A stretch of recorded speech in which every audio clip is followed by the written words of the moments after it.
তো আসসালামু আলাইকুম dear student, welcome back to my channel with an another video. তো আমরা বিগত বেশ কয়েকদিন থেকে ভিডিও আপলোড করছি মূলত মাধ্যমিক 2026 সালের যে ব্যাচ অনলাইন তাদের জন্য। তো আজকে আমরা সেই ভিডিওর মাধ্যমে আর একটা ভিডিও নতুন সংযোজন করছি। সেই ভিডিওটা হচ্ছে আজকে ভেদ এবং দ্বিঘাত করণী।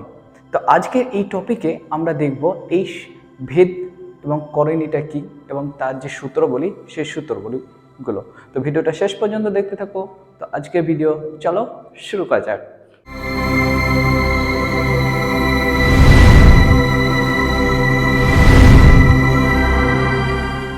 তো প্রথমে আমরা দেখব ভেদটা কি। ভেদ হচ্ছে দুই বা তার বেশি বা ততোধিক কিছু রাশির একটা সমরাশি। অবশ্যই সেই সমরাশিগুলো কি থাকবে, একটা নিয়ম মেনে যদি তারা সম্পর্ক স্থাপন করে তখন সেটাকে বলবো কি আমরা ভেদ। একটা নির্দিষ্ট নিয়ম মেনে চলতে হবে, অর্থাৎ বিশৃঙ্খলভাবে সৃষ্টি না, একটা নিয়ম মেনে যদি চলে তাহলে সেগুলোকে বলবো ভেদ। এই ভেদ আমাদের সাধারণত দুই রকমের হয়। কি কি? একটা হচ্ছে সরল ভেদ আর ব্যস্ত ভেদ। ঠিক আছে, আগে এই সরল ভেদ ব্যস্ত ভেদ জানার আগে আমরা কি দেখব, চলরাশি কি, ধ্রুবক কি আর অনন্যকটা কি সেগুলো। তো প্রথমে আমরা দেখে নিচ্ছি চলরাশিটা কি। চলরাশি বলতে বোঝায় যে কোনো একটা রাশি যদি আলাদা আলাদা মান প্রত্যেক ক্ষেত্রে পাওয়া যায়, অর্থাৎ যে রাশি স্থির নয়।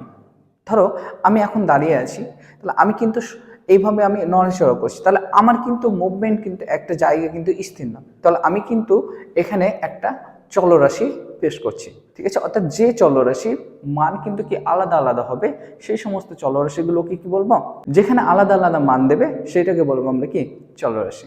ঠিক আছে, তাহলে এটা হলো আমাদের চলরাশি। এবার আমাদের জানা যাক ধ্রুবক সম্পর্কে। তাহলে ধ্রুবকটি কি? ধ্রুবক হচ্ছে যে জিনিসটা কনস্ট্যান্ট, অর্থাৎ একদম স্থির, ওর কোনো নির্দিষ্ট মান কোনো আর নেই। ধরো আমি এখন একদম স্থির হয়ে দাঁড়িয়ে আছি, তাহলে আমার যে মুভমেন্টটা হচ্ছে না, পায়ের মুভমেন্টটা এক জায়গা থেকে অন্য জায়গায়, তাহলে আমি হচ্ছে কি এখানে ধ্রুবক। তাহলে ধ্রুবক মানে কি, যে সংখ্যা বারবার একই মান দিচ্ছে, বারবার কি একই, ওর কোনো নির্দিষ্ট আর কোনো মান নেই, সেই সমস্ত সংখ্যাগুলোকে বলা হয় ধ্রুবক। যেমন হচ্ছে 5, 6, 10, কোটি কোটি এগুলো। এবার এই ধ্রুবক সংখ্যাকে সাধারণত দুটো ভাগে ভাগ করা হয়, একটা হচ্ছে পরম ধ্রুবক আর একটা হচ্ছে কি অবাধ ধ্রুবক। তাহলে এই যে পরম ধ্রুবকটা কি, পরম ধ্রুবক হচ্ছে যে মানের নির্দিষ্ট মান রয়েছে, অর্থাৎ 5 তো 5, 10 তো 10, 15 তো 15, 20 তো 20, অর্থাৎ যে মানটা থাকবে সেটা যেন একদম কি ফিক্সড। অবাধ মান কোনটা, যে এটা যদি দুটো রাশির করা হয় তাহলে সেটা কিন্তু প্রত্যেকটা আলাদা আলাদা দিচ্ছে। অর্থাৎ ধরো আমি এটা ভাগ করলাম, 10কে 5 দিয়ে ভাগ করলাম, তাহলে সেটা কত দিচ্ছে, 2 দিচ্ছে। আবার আমি যদি এরকম ভাগ করি, 10কে 10 দিয়ে ভাগ করি, তাহলে 1। তাহলে এই ক্ষেত্রে অবাধ ধ্রুবক বলতে কি, যে প্রত্যেকটা কিন্তু আলাদা আলাদা মান দিচ্ছে, অর্থাৎ মান যখন কি আলাদা আলাদা দেবে দুটো রাশির ভাগফল বাকি, তখন সেটাকে বলবো কি আমরা অবাধ ধ্রুবক। ঠিক আছে, তো এবার আসা যাক আমাদের অনন্যকটি কি। অনন্যক আর কিছুই নেই, অর্থাৎ দুটো রাশির গুণফল যদি এক আসে তাহলে সেটাকে বলবো অনন্য। কেমন কি, ধরো আমাদের একটা রাশি আছে এক্স, তাহলে এক্সটাকে কত দিয়ে গুণ করলে তার মান এক আসবে, অর্থাৎ এক্স এর নিচে কিছু নয় মানে কি আছে 1, এটাকে আমরা সিম্পলি কি করবো, অপোজিট করে দেবো, অর্থাৎ ব্যস্ত অনুবাদ করে দেবো। তাহলে 1 কত এক্স, এইটাই চলে আসবে। দেখো এক্স এক্স যদি কেটে যায় তাহলে কত আসবে 1। তাহলে অননক বলতে বোঝাবে যে যদি কোনো রাশির তার এমন কোনো রাশি দিয়ে গুণ করা হয় যাতে তার মানটা কত আসে, 1 আসে, তাহলে সেইটাকে বলবো কি আমাদের অনন্য। ঠিক আছে, তাহলে এই হলো আমাদের চলরাশি, ধ্রুবক আর কি অনন্যক। এবার আমরা ফিরে আসি এই সরল ভেদ এবং ব্যস্ত ভেদ সম্পর্কে। সরল ভেদ কোনটা, যে যদি দুটো সম্পর্ক একটা বাড়ছে আর একটাও বাড়ছে, যেমন আমরা ঐকিক নিয়মে করেছিলাম কি সরল ভেদ, তাই না? ঠিক এইরকম ভাবে আমরা কিন্তু এখানে সরল ভেদ সম্পর্কে জানবো। অর্থাৎ সরল ভেদ যেটা, সেটা হয়ে যাবে কি আমাদের সরল সম্পর্ক, অর্থাৎ সরল সম্পর্ক যেটা সেটা এখানে কি হয়ে যাবে সরল ভেদ। অর্থাৎ তখন আমরা কি করেছিলাম, যে লোক সংখ্যা বাড়ছে, তাহলে আমার যে কাজের পরিমাণ ওটা কি বাড়ছে, তাহলে এইরকম ভাবে যে কোন করেছিলাম তখন সেগুলো কি ছিল আমাদের সরল ভেদ। এই সরল ভেদটাকে আমরা কি আকারে লিখতে পারবো, ধরো আমাদের এইরকম একটা আকার আছে এক্স এবং ওয়াই দুটো রাশি। তাহলে এই দুটো রাশির মধ্যে যদি সরল ভেদে থাকে তাহলে আমরা লিখি এক্স প্রপোর্শনাল টু কত ওয়াই, এটাকে বলা হয় প্রপোর্শনাল টু। তাহলে এক্স প্রপোর্শনাল টু কত ওয়াই। একই রকমভাবে এইটাকে যদি আমরা ব্যস্ত ভেদ করি, অর্থাৎ ব্যস্ত ভেদ মানে কি ছিল, ওই যে জনসংখ্যা আর লোক সংখ্যার যে মধ্যে যে লোক সংখ্যার সময়ের মধ্যে যে সম্পর্ক ছিল ব্যস্ত অনুপাত, তাহলে এইখানে কিন্তু আমাদের কিন্তু সেই একই রকম ব্যস্তভেদ। ধরো আমাদের ব্যস্তভেদ লেখার প্রসেস কি, যে এক্স আর প্রপোর্শনাল টু এটা কি হয়ে যাবে 1/y হয়ে যাবে, অর্থাৎ এক্স প্রপোর্শনাল টু 1/y। এবার এই যে প্রপোর্শনালটা তো আমরা দেখতে পাচ্ছি এখানে একটা প্রপোর্শনাল এখানে একটা প্রপোর্শনাল, তাহলে এইটাকে আমরা কি করব, উঠানোর একটা নিয়ম আছে। সেই উঠানোর একটা নিয়ম কি, যে এটাকে উঠানোর জন্য আমাদের সবসময় কি করতে হবে, একটা ধ্রুবক লাগাতে হবে। তাহলে এক্স সমান দেব আর এটার জন্য কত কে আর পাশে কত ওয়াই, ঠিক আছে। তাহলে এই যে কেটা এখানে আমরা কি লিখবো, কে নট ইকুয়াল টু 0 আর কে হলো ভেদ ধ্রুবক, ঠিক আছে। তাহলে এইটা কিন্তু অবশ্যই লিখতে হবে, এই যে কে নট ইকুয়াল টু 0 কে হলো ভেদ ধ্রুবক। এটা যদি আমাদের না লেখা হয় পরীক্ষায় তাহলে কিন্তু আমাদের নাম্বারও কাটতে পারে। তোমাদের বলে দেবো এরপরে একটা ভিডিও করে যে কোথায় কোথায় আমাদের আরো বেশি একটু সচেতন হতে হবে। তো এরপরে আসা যাক আমাদের ব্যস্তভেদ। ব্যস্তভেদটা কি, এই যে এইটা প্রপোর্শনাল টু, তাহলে প্রপোর্শনাল ওঠানোর জন্য কি এক্স সমান আমরা কেই দিলাম আবার, তাহলে ইন্টু কত 1/y, এখানে আমরা লিখে দেবো কত কে নট ইকুয়াল টু 0, কে হলো ভেদ ধ্রুবক। একই রকম ভাবে এবার এখানে আমরা যদি আরো সিম্পলিফাই করি প্রথমে এটাকে, তাহলে এক্স এর সাথে এটা গুণ করে দাও, তাহলে এক্স ওয়াই সমান কত কে, ঠিক আছে।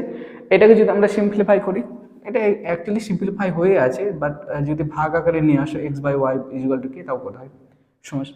তাহলে আমাদের সরল ভেদ আর ব্যস্ত ভেদ, এই সরল ভেদ আর ব্যস্ত ভেদের আমাদের সম্পর্ক সাধারণত এটা। এবার এদের যদি আমরা গ্রাফটা প্লট করি তাহলে কিন্তু আরো একটু শেয়ার হয়ে যায়। গ্রাফটা কি, প্রথমে আমরা সরল ভেদটা দেখে নিচ্ছি। সরল ভেদের গ্রাফটা কি, ধরো আমাদের এরকম একটা লেখচিত্র রয়েছে, মাঝখানে কে ও, এই দিকটা হচ্ছে এক্স অ্যাক্সিস, এই দিকটা কি ওয়াই অ্যাক্সিস, এদিকটা হচ্ছে এক্স ড্যাশ, এদিকটা কত ওয়াই ড্যাশ। এবার এই যে সরল ভেদের যে গ্রাফটা, সেই গ্রাফটা কিন্তু আমরা একদম সরল রৈখিক হয়, অর্থাৎ আমাদের এইরকম,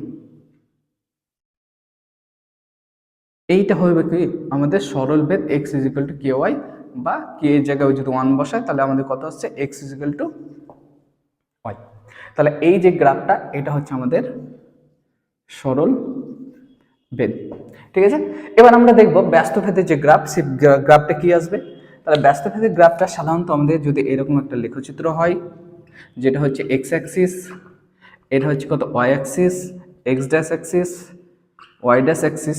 তাহলে এই যে লেখচিত্র সাধারণত একটু আলাদা, অর্থাৎ এই যে এক্স আর ওয়াই এর, অর্থাৎ এটাকে বলা হয় প্রথম পাদ। তাহলে প্রথম পাদে কি করবে, এইভাবে এসে এইভাবে ঘুরে যাবে, অর্থাৎ চাঁদের মতন হয়ে যাবে। তাহলে এইভাবে আসলো, অর্থাৎ মান কিন্তু এই জায়গাটা বা এই জায়গাতে কোনো ছেদ করবে না, তাহলে আসলো এইরকমভাবে ঘুরে গেল। ঠিক একই রকমভাবে এর অপোজিট যে পদ এটা, অর্থাৎ এইখান থেকে এসে এভাবে ঘুরে গেল। তাহলে এই যে দুটো গ্রাফ কিন্তু আমরা কি এখানে কিন্তু আমরা দুটো পাওয়া যাচ্ছে, সেটা কিন্তু কোথায়, ব্যস্ত ভেদের ক্ষেত্রে, ঠিক আছে। এবার আমরা দেখব যে যৌগিক ভেদটা কি। যৌগিক ভেদ আর কিছুই নেই, অর্থাৎ ব্যস্ত ভেদ এবং সরল ভেদের সমন্বয় যে রূপটা, সেটাকে বলবো আমরা কি যৌগিক ভেদ। চলো দেখে নেওয়া যায় যে সরল ভেদ আর ব্যস্ত ভেদের সমন্বয়টি কি। ধরো আমাদের এরকম একটা রাশি আছে এক্স ওয়াই এবং জেড, এটা আছে তিনটি সমজাতীয় রাশি, ঠিক আছে। তাহলে এই তিনটি সমজাতীয় রাশি যদি হয়, ধরো আমাদের এরকম আছে এক্স সমানুপাতি ওয়াই, ঠিক আছে। আবার কি করা আছে ওয়াই সমানুপাতি কত জেড, বা আমরা এখানে করে নিচ্ছি এক্স সমানুপাতি জেড করছি। তাহলে এক্স সমানুপাতি ওয়াই, এক্স সমানুপাতি কত জেড।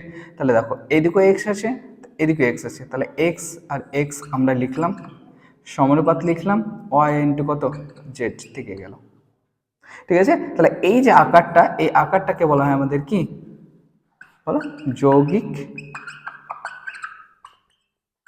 ভেদ।